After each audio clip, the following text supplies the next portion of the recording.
Welcome to special analysis. నేను రమ్మ మండవ. ఈ రోజు అనాలిసిస్లో భాగంగా మనం తీసుకోబోతున్న టాపిక్ ఏంటంటే, లోకేష్ ఎంత పని చేసావు, కర్ణాటక నీ దెబ్బకు ఉక్కిరి బిక్కిరి అవుతోంది అని చెప్పేసి ఈరోజు మనం ఒక టైటిల్ ఖాయం చేయడం జరిగింది.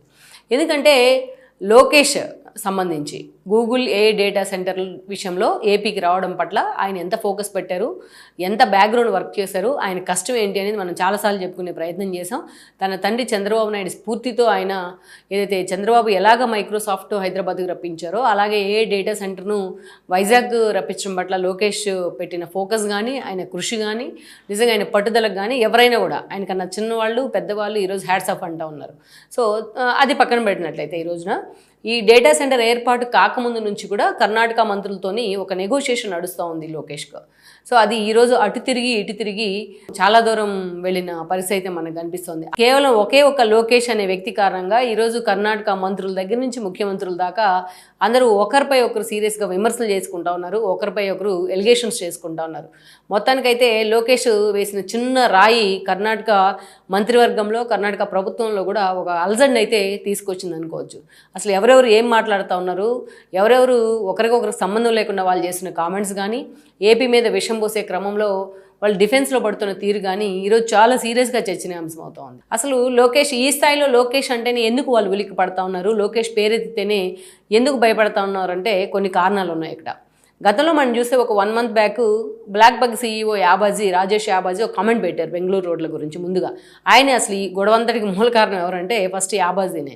బెంగళూరు రోడ్లు చాలా అసహ్యంగా ఉన్నాయి, మా ఎంప్లాయీస్ ఇన్ టైంలో ఆఫీస్కి రాలేకపోతా ఉన్నారు, నేను నా కంపెనీని రీలొకేట్ చేయాలనుకుంటున్నాను అని చెప్పేసి ఆయన సోషల్ మీడియా వేదికగా చాలా సీరియస్గా స్పందించారు ప్రభుత్వం గురించి, ప్రభుత్వ పనితీరు గురించి. వెంటనే లోకేష్ దానికి రియాక్ట్ అయి ఉన్నారు. మీరు రీలొకేట్ చేయాలనుకుంటే వైజాగ్ మీకు ద బెస్ట్ ప్లేస్, వైజాగ్లో చాలా పరిశ్రమలకు చాలా మంచి అనువైన ప్రదేశం, ఇది క్లీన్ సిటీగా కూడా ఉంది, మేము ఇన్సెంటివ్స్ పరంగా రాయితీల పరంగా కూడా మీకు అన్ని ఫ్లెక్సిబిలిటీ ఇస్తాం, క్వశ్చన్ ఇస్తామని చెప్పి లోకేష్ ఒక ట్వీట్ చేయడం జరిగింది. అయితే ఆ ట్వీట్ చేసిన కాసేపటికే ఆ రోడ్ల గురించి డీకే శివకుమార్ని కొంతమంది క్వశ్చన్ అడిగారు నేషనల్ మీడియా వాళ్ళు. సో ఆయన అప్పుడు చాలా సీరియస్గా యాబాజీని టార్గెట్ చేశారు, మమ్మల్ని బ్లాక్మెయిల్ చేస్తారా అని చెప్పి. రోడ్లు బాగాలేవని ఆయన అన్నారు, అందరి సమస్యను ఆయన చెప్పే ప్రయత్నం చేస్తే అది బ్లాక్మెయిల్గా వర్ణించాడు ఎవరైతే డీకే. అంత పెద్దరకు మరి అంత హుందాతనం డీకేకి ఏమైందో మనకు తెలియదు. వెంటనే లోకేష్ కూడా వెంటనే కౌంటర్ కూడా ఇచ్చారు లోకేష్, మేము ఇలా ఎవరైనా సరే సమస్యలు మా దృష్టికి తీసుకొస్తే వాటిని మేము సమస్యల్లాగే చూస్తాం కానీ వాటిని బ్లాక్మెయిల్గా వర్ణించాం మేము. అందుకే ఏపీ అన్నిటికంటే బెంగళూరు కంటే మిగతా రాష్ట్రాల కంటే ఏపీ ద బెస్ట్ ప్లేస్ అంటూ మరొకసారి ఆయన చెప్పడం జరిగింది. ఆటోమేటిక్గా ఇది ఎవరికైనా సరే కొంచెం పించి చేసినట్టే ఉంది అది. ఇంకా ఆ తర్వాత డీకే లాంటి వాళ్ళు కూడా వెళ్ళాలనుకుంటే వెళ్ళిపోండి అన్నట్టుగా వాళ్ళని బెదిరించిన పరిస్థితి కూడా ఉంది. ఏపీకి వెళ్తే వెళ్ళిపోండి, అక్కడ ఏముంది, అమరావతి వెళ్ళినా మళ్ళీ వెనక్కి రావాల్సిందే, అక్కడ కనీసం ఒక చిన్న ఇటుకు కూడా వేయలేదంటూ కూడా చాలా హేళనగా మాట్లాడారు ఆయన అమరావతి గురించి. ఆ తర్వాత మరుసటి రోజే మధు అనే ఒక జర్నలిస్ట్ చాలా సీరియస్గా నార్త్ వైపు ఎక్స్టెండ్ చేయండి బెంగళూరుని, ఇటు ట్రాఫిక్ ఎక్కువ అవుతూ ఉంది సిటీలోకి, ఆ నార్త్ వైపు చాలా స్పేస్ ఉంది అని చెప్పి ఒక సజెషన్ చేశారు.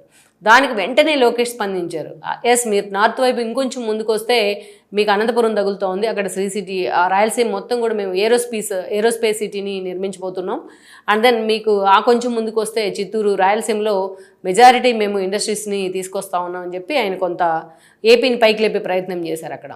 అయితే వెంటనే దానికి ప్రియాంక ఖర్గే కోపం వచ్చింది. మల్లికార్జున ఖర్గే ఐటీ శాఖ మంత్రి బెంగళూరులో, ఆయనకు చాలా సీరియస్ అయ్యారు. ఆయన ఏపీని ఒక పారాసైట్ అంటూ కూడా మాట్లాడారు.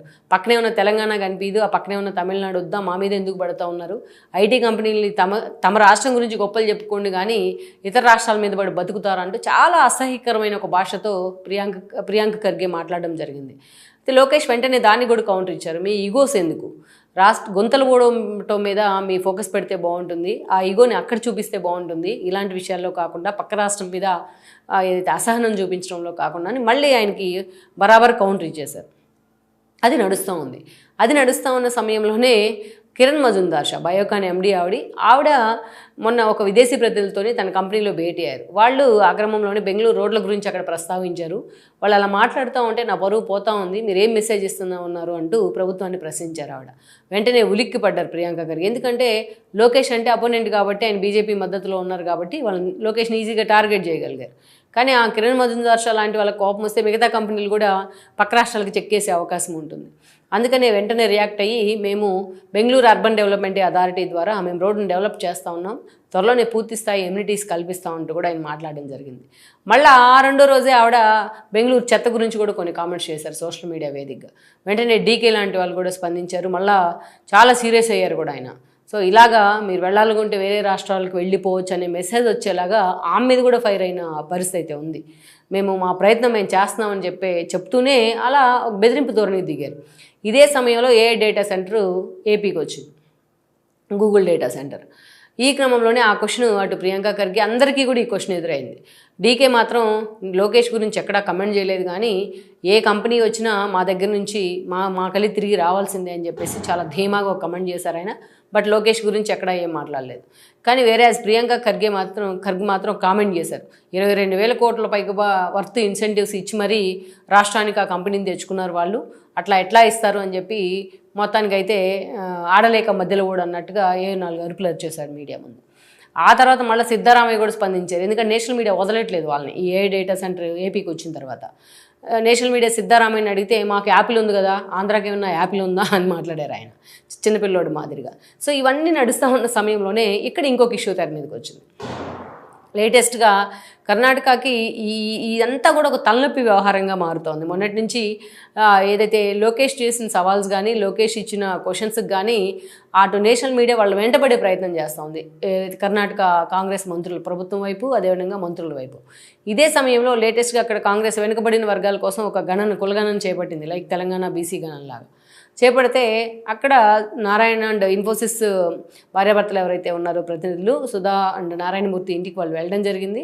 మేము వెనుకబడి కులాల వాళ్ళకి చెందిన వాళ్ళం కాదని వాళ్ళు చెప్తే వాళ్ళు ఏమైనా బృహస్పతులు అంటూ సిద్ధరామయ్య చాలా వెటకారంగా మాట్లాడారు. సో ఇది కూడా ఒక పెద్ద ఇష్యూ అవుతుంది అక్కడ. వాళ్ళు చాలా హుందాగా చెప్తే వాళ్ళు ఉన్నట్టు చెప్పే ప్రయత్నం చేస్తే వాళ్ళని కూడా సిద్ధరామయ్య టార్గెట్ చేసే ప్రయత్నం చేశారు. అంత పెద్ద ఇండస్ట్రీ ఇన్ఫోసిస్ కంపెనీ అధినేతలనే అలా టార్గెట్ చేసే ప్రయత్నం చేశారు సాక్షాత్తు అక్కడ ముఖ్యమంత్రి. అటు చూస్తే కిరణ్ మజుందార్ సార్ని డీకే టార్గెట్ చేసే ప్రయత్నం చేశారు. ఇంకోవైపు ఇది మర్చిపోకముందే ఈ రోజున అక్కడ అంతకుముందు ఏదైతే ఇన్ఫోసిస్లో కీ పొజిషన్లో పనిచేశారు ఆయన మోహన్ దాస్ పాయ్, ఆ వ్యక్తి చాలా సీరియస్గా గూగుల్ ఏపీకి రావడం పట్ల గూగుల్ ఏ డేటా సెంటర్ చాలా వెల్కమ్ చేశారు దాన్ని. ఇది ఏపీ రూపురేఖలు కూడా మారుస్తుంది అన్నట్టు సుందర్ పిచాయ్ చెప్పినట్టే ఆయన కూడా చెప్పడం జరిగింది. సో మొత్తానికైతే ఈ కీ పొజిషన్స్లో ఉన్న వాళ్ళంతా ఇలా మాట్లాడుతున్న పరిస్థితి. ఒకవైపు ఈ ఫ్రస్ట్రేషన్ తట్టుకోలేక అటు డీకే లాంటి వాళ్ళు కావచ్చు, కిరణ్ మీద వాళ్ళు టార్గెట్ చేసే ప్రయత్నం ఆమెను, అదేవిధంగా సిద్ధరామయ్య ఇన్ఫోసిస్ వాళ్ళిద్దరిని కూడా నారాయణమూర్తిని సుధామూర్తిని ఇద్దరిని టార్గెట్ చేసే ప్రయత్నం. ఇది ఇటు తిరిగి మొత్తం పెంట అయింది కర్ణాటక అంతా కూడా. అసలు ఏం జరుగుతోంది, అసలు ఈ ఫ్రస్ట్రేషన్ ఏపీ మీద ఉన్న ఫ్రస్ట్రేషన్, లోకేష్ మీద ఉన్న ఫ్రస్ట్రేషన్ మొత్తం కూడా వాళ్ళు క్యాబినెట్లో ఒకరి మీద ఒకరు లేకపోతే పక్కన వాళ్ళ మీద చూపిస్తున్న పరిస్థితిలో అసలు కర్ణాటక రాజకీయాల్లో ఏం జరుగుతుందో కూడా ఎవరికి అర్థం కాని పరిస్థితి ఎదురవుతోంది. మొత్తానికైతే లోకేష్ చిన్నగా గిల్లు వదిలిపెడితే ఈరోజు అది మంటలాగా మరి కర్ణాటక ప్రభుత్వాన్ని కూడా డిఫెన్స్లో పడేస్తున్న పరిస్థితి అయితే ఉంది.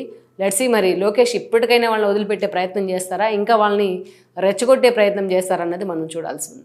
ఈ వీడియో మీకు నచ్చినట్లయితే please share, like and subscribe R24 Telugu.